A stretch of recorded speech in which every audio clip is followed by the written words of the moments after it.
So if you ask me honestly, So it must have been a big decision and big leap. Like there were times when I was working late, I was feeling guilty about missing family time. always for every business owner, the first year is really hard, whether this is going to work out or not, whether I'm on a right track or not. It's a lot of confusions, a lot of mistakes. Then this journey of mine uh, taught me a very important lesson What exactly a happiness coach does? where I would like to understand. Happiness is not to be found, right? It has to be felt from within. We are kind of living with problems, and if there is no problem, we go find a problem. You attract what you want. So when you're having a bad day, you take a pause. You don't keep rushing and making it worse. In today's episode, I'm excited to welcome my friend Meenakshi Pandey Kogje. Meenakshi is the Global Talent Acquisition Head and a happiness coach. Hi, Meenakshi, welcome to the show. Hey Piyush, thank you for having me here. So, Meenakshi, from corporate job to consulting to happiness coach, walk us through your journey from chaos to clarity. So if you ask me honestly, this is clarity that you see right now in front of you, and my journey actually started almost 20 years back in the corporate world. Always chasing targets, mentoring teams, and getting the promotions at the right places. And I think the memorable part of the corporate journey is I had a calendar that gave me anxiety by just opening it. So 20 years deep in the corporate world, global TA role, leadership mandates, everything. So if you see from the outside, uh, the cliche that is there, that I had made it, but inside I was exhausted, tired, just running, waking up Monday mornings with like a very loud mind and a heart, the throbbing I could feel. So I was functioning, but I was not feeling. So at that point of time, I started questioning everything. Is this it? I didn't hate my job, so the fact still remains, I didn't hate my job. But what I hated in that kind of a scenario or the corporate world, it would be the way it was swallowing parts of me. And that was one of the reason for me to move into the coaching direction. So coaching was not the detour, I would say. It became my real path. And I am a psychology student, so I was interested in psychology, the coaching frameworks and books, and not for an escape but for answers. And that's where my seed of happiness coaching journey was planted. So in the inside, so it was almost like a secret I was keeping from myself. And so this version that you see right in front of you is the one that has sailed through all that chaos and is now full of clarity. So it must have been a big decision and big leap, like, going from a stable corporate job wherein you get salary every month, there's fixed appraisals every year and stuff like that, and a lot of perks, to a domain which is a kind of very uncertain, which is business or entrepreneurship, starting something of your own. Your initial days, you're even uncertain about basically uh, what's going to happen, right? So Hmm. Hmm. how did you take this leap? What drove you? Like, what was that fine moment that you decided कि अब मुझे ये leap लेना है? Honestly, Piyush, if you ask me, it wasn't one moment. It was this recurring loop, right? So it was Yeah. there were times when I was working late. I was feeling guilty about missing family time, missing out on family weddings or birthday celebrations, and then in there on my bed replaying all the conversations from work, and always wondering if I said too much, too little, was it aggressive, was it not needed. So I wasn't present at home, and I was also not joyful at work. And you know what, that's a dangerous space where you don't feel alive anywhere, right? And that thought actually started lingering. It was in that loop, and it taught me something. So stress or burnout that we normally say doesn't always look like, you just have a heart attack or a heart fail, or the cholesterol is shooting up. So it is invisible, right? It's quiet, it is high functioning, but it is always real, right? And that was finally when in my corporate journey I thought like it is high time to take a pause and focus on my individual health, my relationships that were getting impacted, and take a stock of everything. That's when I took a sabbatical, and this happiness journey is part of that sabbatical growth that I felt. So when I was planning to take a break, I was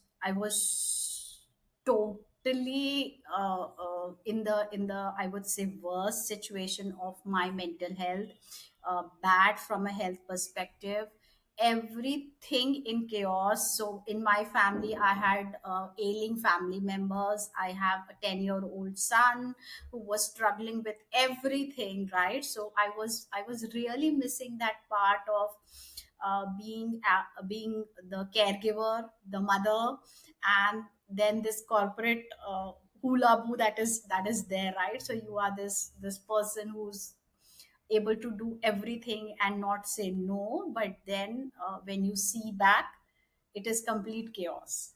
So my happiness journey actually started from that chaos, and then it was a slow progression. Each day was new learning, because the coaching journey first changes you as an individual, and then you are able to impact and transform lives around you. So Yeah. complete darkness, complete chaos. But then I think the only thing that kept me going was my 10-year son, who always used to walk up to me and say, "Hi, I miss that smile. Where is your smile? Because you are into calls, you're rushing from meetings to meetings, when you're working from home, when you're going to office, you're leaving early, coming in late, missing so many things. But then there was always that smile that used to be intact, and I miss that smile, right?" And that was a wake up call, and that is what helped me sail through that chaos and be in this space. So when you decided, like, you have to move on from corporate job to coaching, what was family's reaction?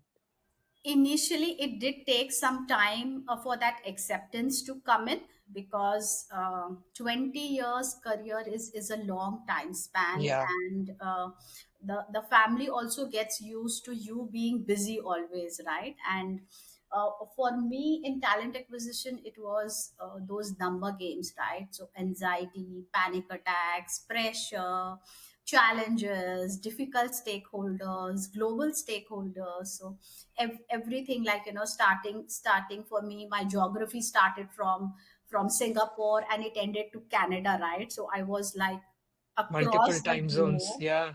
multiple time zones, and then squeezing time in between for myself had become just getting up from a laptop and going to fill my bottle had become a task.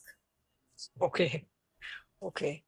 So tell us, when you started this journey of coaching, the first year, always for every business owner, the first year is really hard because you're trying to figure out whether this is going to work out or not, whether I'm on a right track or not. There's a lot of confusions, a lot of mistakes. So how was your first year in the coaching journey?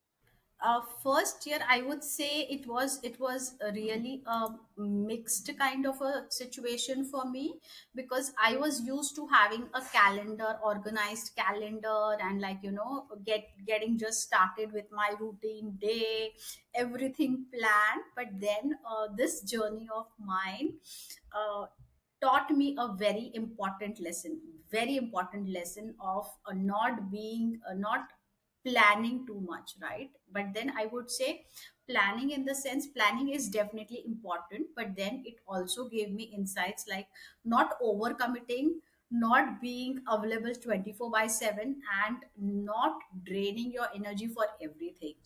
So when I initially started with the support of my coaching institute Happitude, from where I did my journey, so they were always around, helping us become more better and more stronger. Along with that time, there were times when I felt like, uh, will I be able to go and speak to people? So my role also involved conducting workshops, having one-on-one coaching and things like that. So one-on-one coaching was relatively easy for me, because I was used to having one-on-ones in my corporate journey, right? Yeah. So it did help me, because coming from the corporate background, I was aware of those small nuances that are always part of your profile, right? So one-on-one sessions for me were relatively easy. I was able to build that bond and connect, and get started. People started understanding what I was talking about, because there is still, I think, that huge understanding gap of who is a happiness coach and who is a life coach, right? So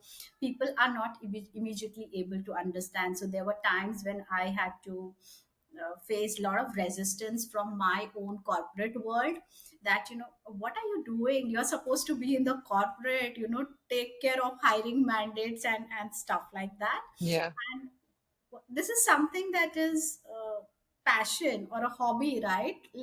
Treat it that way. You are meant to be in boardrooms, and you are meant to get people onboarded, hit your hiring numbers, mentor teams, and things like that. So, but yes, it did take some time, even for my friends and peers and colleagues, to accept the fact that this is something not only to my liking, but this is something that I have fully committed to. This is something that I really want to do. So there is, at this point of time, there is also a phase of me doing consulting assignments, but there is for my HR and talent acquisition part of it. But there is also this side of me that is into happiness coaching, right? So I love conducting workshops for corporate employees, because being and seeing everything in the corporate world has given me that, I would say, benefit of seeing it from the inside and from the outside. So I know what are the best hacks to help you sail through a stressful day. What are the what are the small life changes that you could probably do, and so many things around in the corporate world. So I am I would say, if you ask me, the best example to tell you how corporate world has to be handled. Okay. And so, Meenakshi, tell us about what exactly a happiness coach does. Say, if I come to you as my happiness coach, what will happen? Okay, so I will not tell you like, hey Piyush, these are the list of things that you need to do to be happy, Yeah. right? So Yeah. I will not tell you to do those things, right? Rather, we will get into that conversation mode, where I would like to understand what is it that you are looking for, and where are you getting stuck up? What are those stress factors? So because happiness is not a single word, right? Happiness word is a huge word, right? And Yeah. eventually it comes to us as individuals. So happiness is our own responsibility. But in this stressful times, what we do is search for happiness everywhere else other than our own self, right? So when you come to me as my client, I think the first thing that we will probably sit and do is understand what is it that you are getting stressed about. What are those things that will help you make life little easy, relatable. What are those burnout signs that you might be ignoring, especially from the stress factors that could be there in your journey, be it personal, be it professional. So it is a whole big compass of things that are there, that are part of happiness coaching. And so yes, there is a difference between a life coach as well as a happiness coach. So, like they say, happiness is not to be found, right? It has to Hmm. be felt from within. Yeah. Right, So right, it doesn't mean like different people have different, definitions of happiness for them. So, right. as a human being, like, what do you think as a human being, one should say when they are happy? How would they define happiness? It would, again, I would say it would vary from individual to individual. But then if you ask me, for me, happiness is real, right? So I don't need to keep searching for happiness, because what normally happens is the moment you reclaim anything that is triggering stress in your life, anything that is creating chaos, and you start sprinkling humor and positivity, and think of I don't have a bad day ahead, or it's a bad day, and then you start, living life. So honestly, if you ask me, it is saying yes to life. So saying yes to life is happiness, because the moment you start saying no, you start resisting change. Things around you start impacting you in a way that you would probably not like. And Meenakshi, in this world which is obsessed of solving problems, right? So we kind of look for problems every day because we are obsessed to solve a problem, right? So we are kind of living with problems, and if there is no problem, we go find a problem, right? So in this space, or in this world of, like, obsessed world of solving problems, uh, how do you find happiness? Where do you place happiness in this?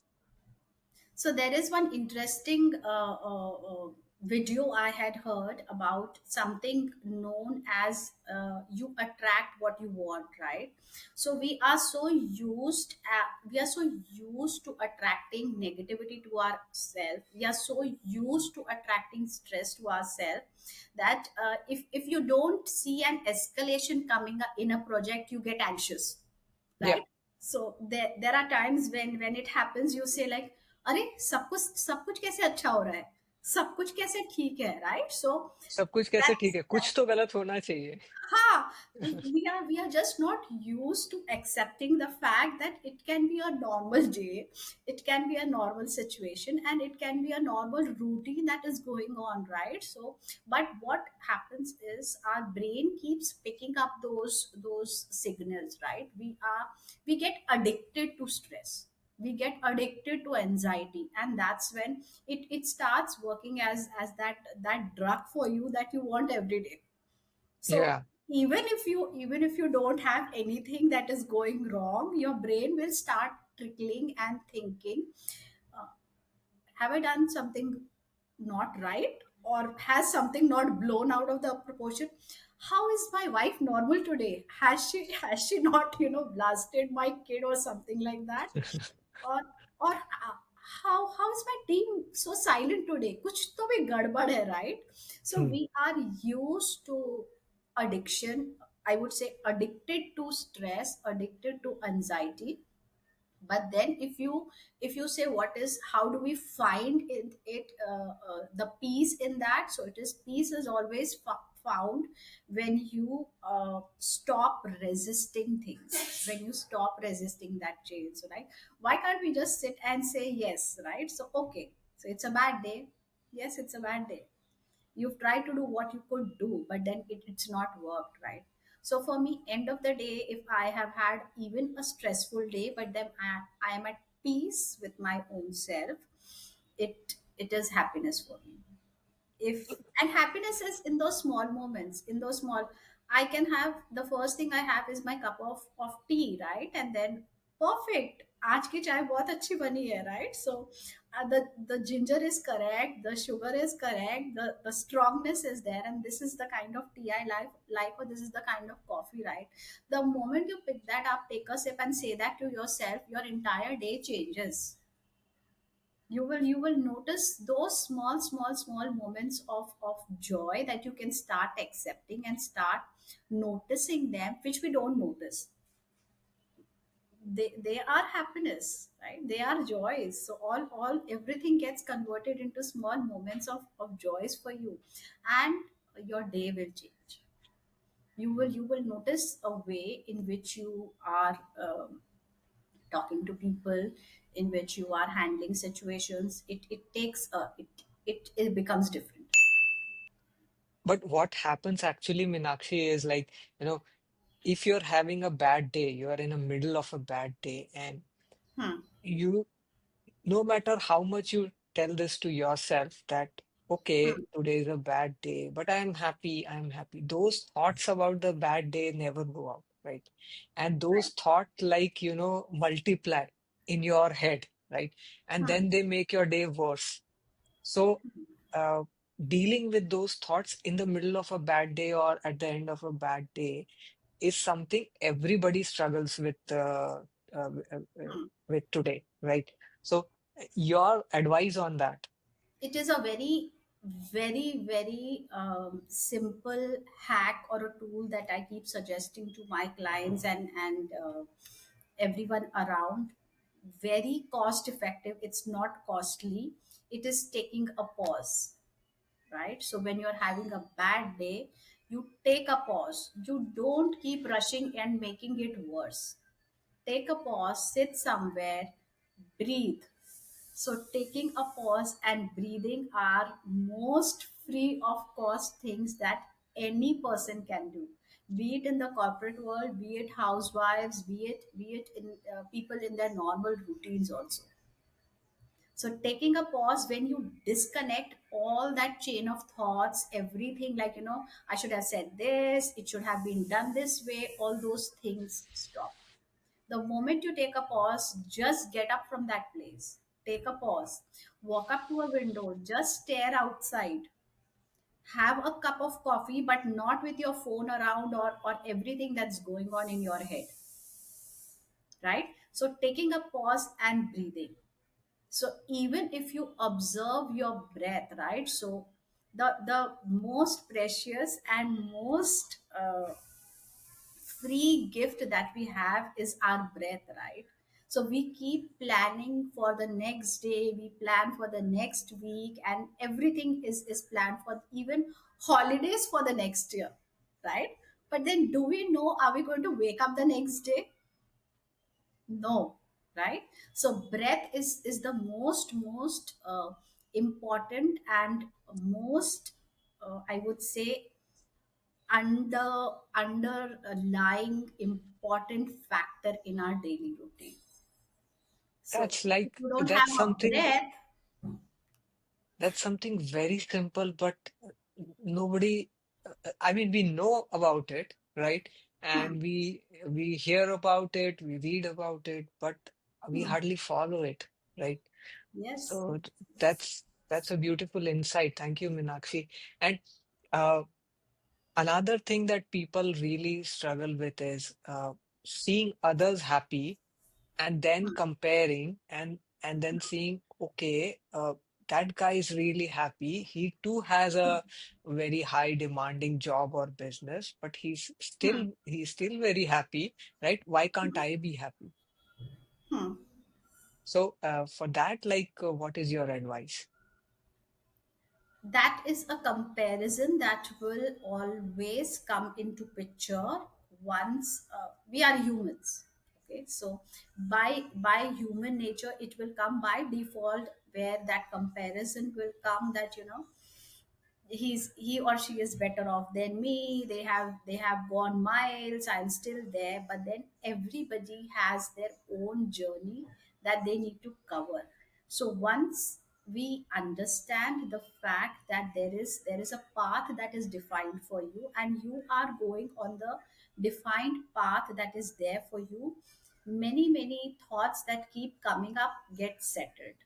But then this is not a one day kind of a thing, I would say, Piyush. It is not just one day that you prepare yourself and say, no, no, no, I'm not going to think like this, where you will suddenly start seeing those changes. No, you have to build some habits, and building habits, especially the good ones, take time. Cultivating positive thoughts will take time. But understanding that every individual is meant to be on a journey that is already defined. The classic example of a bread that I gave you, right? So you don't know what is coming after 6 months or after a year, but we do plan. Yeah, we do plan and we always think about, yes, this is going to happen. And Right, most of the times it happens also, right? right, right. Maybe a coincidence, but still we believe, and then what we believe, it's generally going to happen. Right, right, right. So I'll give you one example where I had one client who came to me, and this person said that, I have everything, but I don't know why I am not happy. And that is a very common situation for everyone, right? Yeah, So you gave me an example where people are comparing themselves and struggling. I will give you one example where I had one person who said that I have everything that I want. I am 40 plus, I am EMI free, my kids are doing well, I have a 4 BHK duplex in a prime property in a metropolitan city, and that's EMI free. I have a car that takes me to the office, and everything is perfectly fine. But then I don't know, I don't feel happy, right? And the first question I said, have you come to me with that expectation that I'm going to make you happy? Is that yeah, expectations, right? Uh, yeah, and this person he took his seat back, and he relaxed, and he said, like, I thought so there could be someone who can, you're a happiness coach, so maybe you can make me happy, right? And I wow. said, you have Okay. everything in life, but then you're not happy, and you are walking to a happiness coach to see if the happiness coach can make you happy. So can you see the irony between things, right? Because there might be Yeah, somebody who's in a comparison mode, and there's somebody who has everything. There's yeah, nothing that is needed, there's no comparison needing.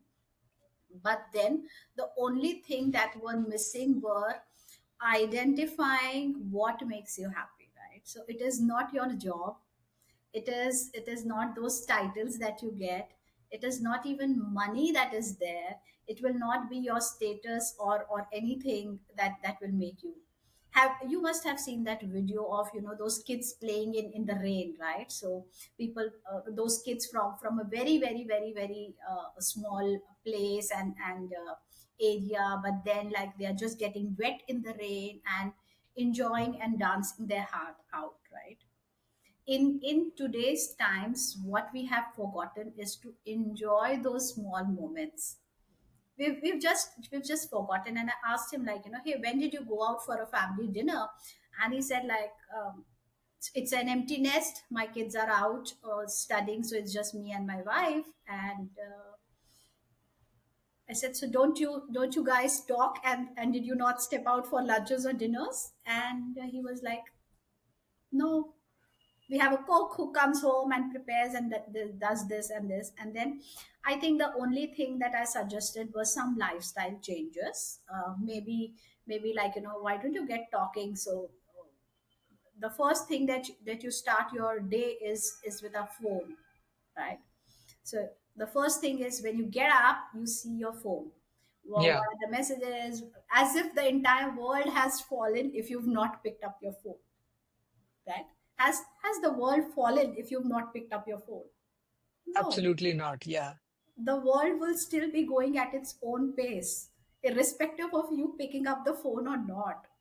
But then what you are doing is you're doing a lot of damage to your own self, right? By picking up the phone the first thing in the morning, because there are so many other things to be enjoyed in life. There are so many small moments that will come together to make your day better, to make you smile and make you realize the importance of life. So life is just not meant that you wake up, you go to work, you come back and you sleep, do your work, take a lot of stress, attend a lot of meetings, and then come back home, fight with people around you, and go back to sleep, right? So Yeah, that's not life, right?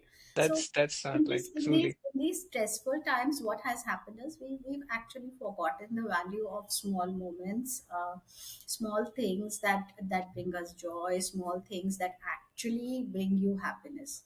We keep finding keep finding happiness in places where it will not be, right? The happiness that you would probably get by getting a promotion is just for 5 minutes. Okay. Trust me when I say this, because I've been in the corporate world and I've seen that, right?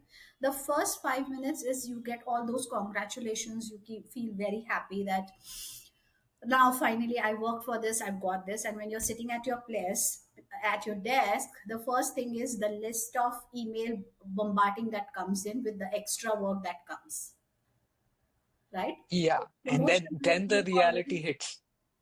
Yes. So the promotion happiness for you is just for 5 minutes. But when the reality hits, immediately the happiness that was here deep dives, right? Yeah, And then we yeah, say, it's so true. even if I've got a promotion, I've got a hike, I'm not happy, I'm this, I'm that, and so many things, right? Because we are linking our happiness to tangible things. We are linking our happiness to things like that are temporary, right? Maybe So if you just listened to your favorite music, it would do you more happiness and more moments of joy than compared to the stressful call that you were attending. yeah, or maybe something that you like doing, but you've been like, you know, getting away from it because you're busy, but you don't know what you're busy with. Either you're busy with work or family or anything else, but you are in a habit of being busy, right? Which is which is a new normal these days. Like I am very busy, right? Some days are chaotic, but I'm busy. Some days are relaxed, but I'm still busy, right? I'm still busy with something, but I never get time for myself, Hmm. right? So, So yeah, that's when we are talking about this comparison thing, I will give you another example. In my experience and in my journey, uh, there are always triggers that are around you, right? So a meeting didn't go well, triggered off your anger, your blasting, and things like that. Okay, there might be occasions when you wanted your kid to behave in a particular way and he or she did not, right? It triggered you. So that there is everything around us that's emotional, and there are a lot of triggers around you. But during my corporate journey, I realized one term that is better than a trigger is a glimmer, right? So okay. glimmers are those, all that I was talking all along, those small moments of joy. So those are glimmers. So when you have a trigger, you compensate it with a glimmer, right? Because if you go and find the dictionary word for a glimmer, it would just say that it is something that glows, right? So it is something that glows just for say 30 seconds or more. But then actually I have experienced it. It is a momentary experience of peace, joy, and calm, right? So uh, just watching children giggle together, I know many of us have not been into that world, or where kids have grown up and things like that. But then if you're just entering your society, leaving your society, there is this group of kids, and you just are waiting at the lift to enter, but then you see them hearing and giggling, right? Giggling, So yeah, it yeah, will it will give you a small smile on your face, yeah, right? Yeah. and that is a glimmer, right? Okay. So Okay. when you are triggered by so many things, there are a lot of glimmers in life that we can always keep searching for, and try to balance ourselves. Wow. I mean, I never thought about it that way. That is a different perspective. Like instead of triggers, focus on glimmers, and these glimmers are around us, but we Yeah, keep ignoring that because we are focused on triggers, something that is going to trigger us. Right. right. Right. Amazing. Amazing. So, Meenakshi, moving on, like your entrepreneurial journey, right? Uh, Challenges and feedbacks and what happened. So I remember those early days, first 6 months and 8 months, where I was overcommitted.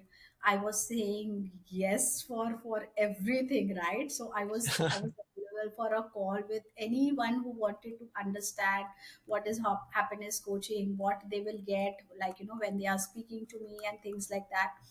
And I was actually overdoing, if you ask me, everything, not even in committing or meetings or timelines. I was doing everything that you can think of. So I wanted to be there on the social media, I wanted to write articles, I wanted to write blog posts, I wanted to do everything.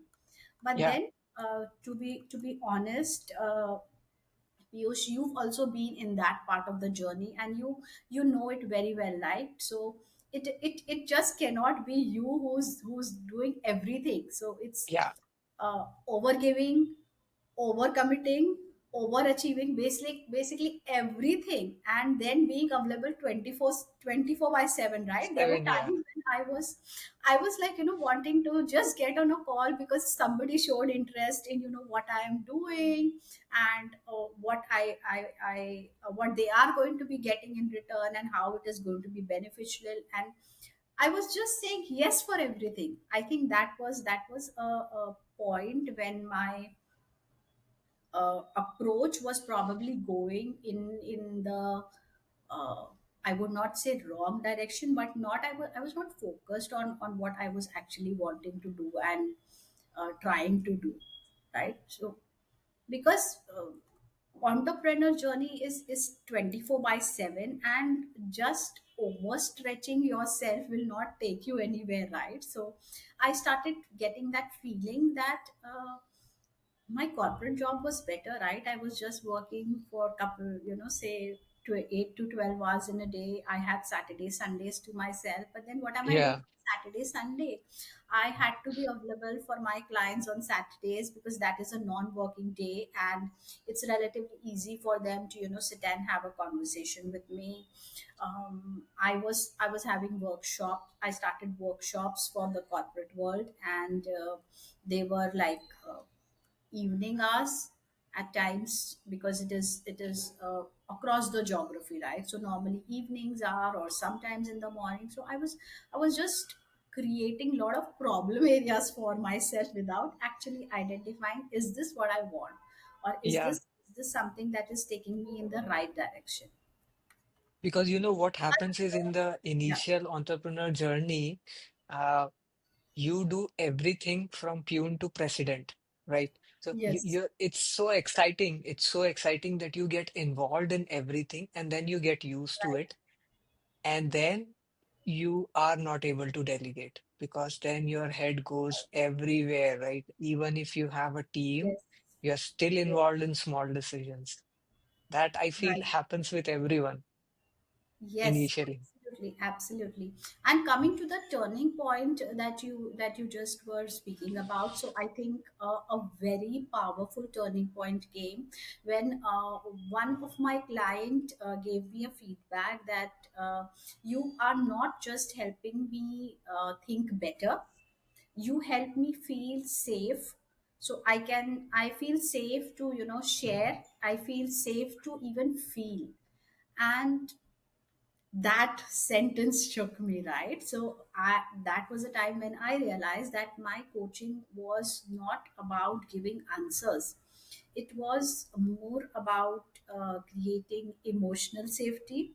And that changed everything. It even changed my coaching style, like even how I talked about what I do. And then slowly and I would say step by step, the coaching also became more about transformation, changing changes that are coming in individuals and their personalities, and less about those quick conversations about, these are ticks and trips that you can do, and you will see those changes.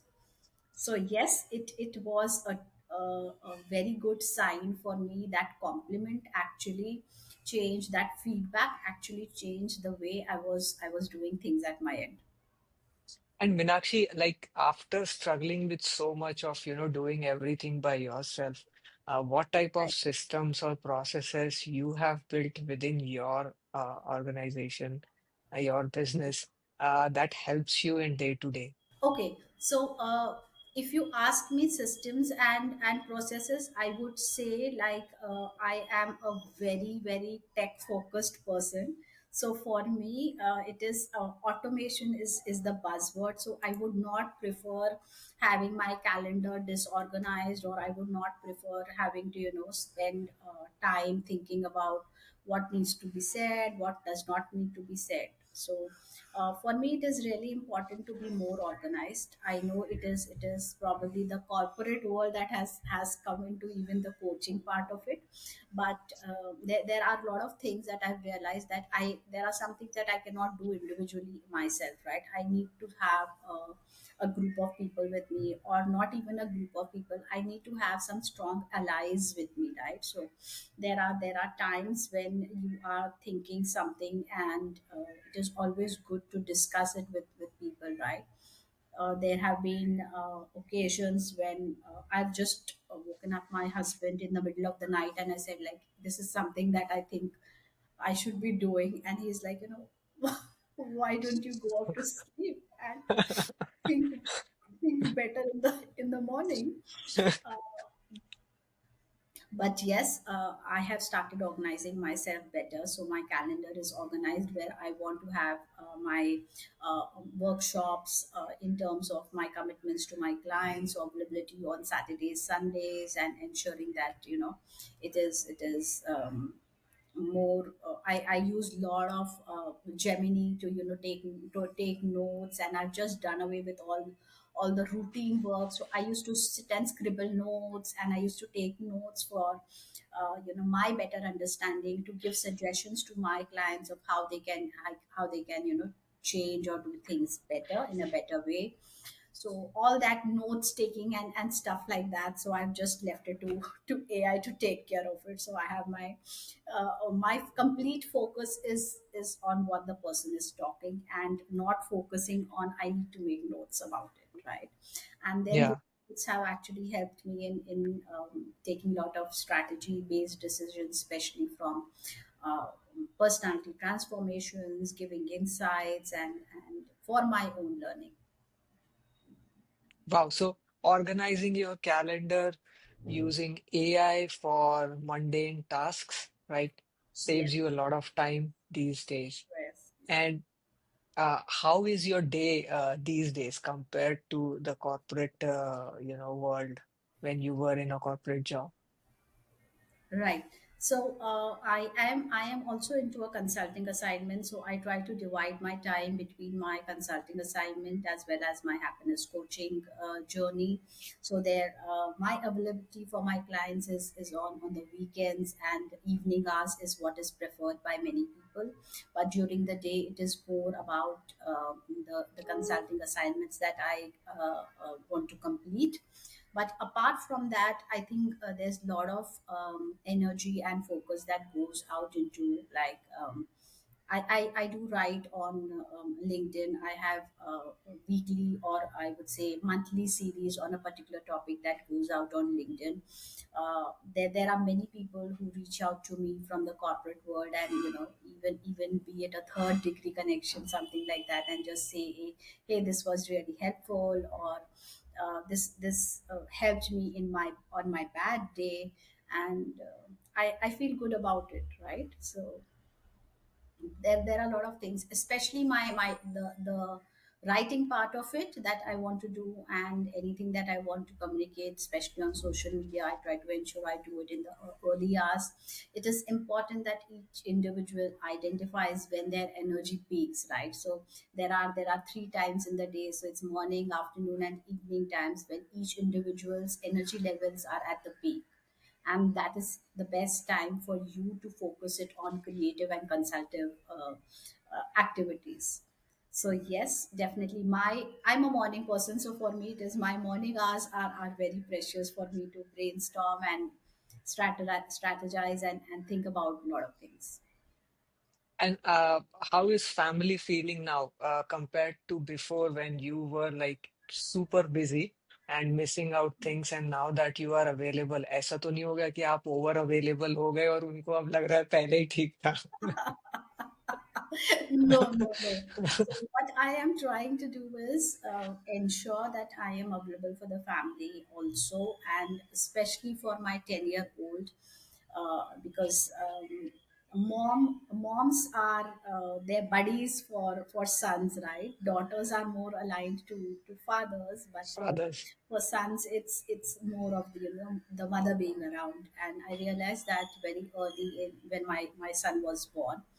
So I ensure that the weekends are not the weekends, but then when he's going to school I'm around, and then when he comes back from school I'm around, because for a child there are couple of times that are really important that you should be focusing on, right? So my happiness journey also helped me in understanding to be available at least when the family needs you.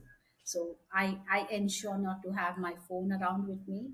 There are times when my son is using his iPad and I'm just sitting with him and he knows that I am around, but trying to have that balance is fruitful now. It is helping me in this journey, helping me become more acceptable about situations and people. And the mantra is say yes to life. So when you say yes to life, your stress will start getting fizzled out. And Meenakshi, what you would want our fellow entrepreneurs to take away from your journey? This journey for me has been more of that silent journey, I would say, where the it was not that I was being clapped around. There were no, like being in the corporate world there are LinkedIn wins that people will post, right? So it was not that visible, so there are no LinkedIn wins that I am going to be happy about. No targets or milestones in this, so it is just my belief and my vision that I am going ahead in this direction. And I think all entrepreneurs especially need to understand a very important aspect in life is you cannot rush through life. You cannot just rush through your life and rush to happiness. It is a big lie, right? And you don't have to suffer to prove your worth. So we are starting our day and ending our day on hectic notes, but end result is we just want to prove our worth. But then Yeah, it's a big lie, right? And along with that, I think emotional well-being. So emotional well-being is no more a luxury. It is a strategy, and it is not like a side project or something that you have taken up and short-term duration that you just want to complete. Investing in your emotional well-being is your strategy, and it is that actual success that nobody needs to clap, but then it is there for your own self. great, great. And Meenakshi, like, if you had, if you could go back in time, what is the one thing that you would like to change? I think the only point that I would like to change is that I had neglected myself a lot. And it would be more on the lines of emotional self neglect, where uh, it is you are in that phase where you are just rushing and hustling into things, and you are ignoring a lot of your emotional needs, which actually turn into those mini bombs and ruin everything, right? So I was ignoring a lot of things at my end, from my emotional well-being, from my mental well-being, which I think every entrepreneur, because the stress levels are very high, the stakes are very high, right? So there is, you are there all on your own. There are a lot of things that have to be accomplished and proven, right? But all things fair said and done, but it is still very important for us to understand that, self, if you're ignoring yourself, you are ignoring everything that you could get in life. So Yeah, emotional effect, I think. like they say, you cannot spell success without you, right? Right, So right, it has to be you sometimes, right? right, right. And today, Meenakshi, after this long journey, like, how do you see clarity? What clarity means to you? I gave a lot of thought, Piyush. I think when you started this session of yours, of like, what exactly clarity for me is, and how I have reached that, because my first sentence started with like, this was the chaos I was in. But for me, at this point of time, clarity feels peace in my body. So it is not having answers to everything. It is more about knowing on, what are the places where I will not compromise anymore. It is more honest, real impact word. It is being emotionally present, first for myself, for my family, and for my clients. So it is peace now over performance, and always have been in pressure situations, so it is presence over pressure. So I will honestly say that clarity for me more sounds like, I will not be available on calls after this time. But yes, I still care for you. It is not I don't care. I am not focused on business and the other aspects. But then yes, this is what clarity looks for me. So clarity means focusing on this, right? Rather than focusing on external things, right? That is what clarity means to you today. That's a very powerful thought, Meenakshi. And thank you so much for joining us today. Lots of amazing insights for our listeners. And we really appreciate you taking out time for us. Thank you, Piyush. The pleasure is mine, and it is always wonderful speaking to you. Thank you. Thank you.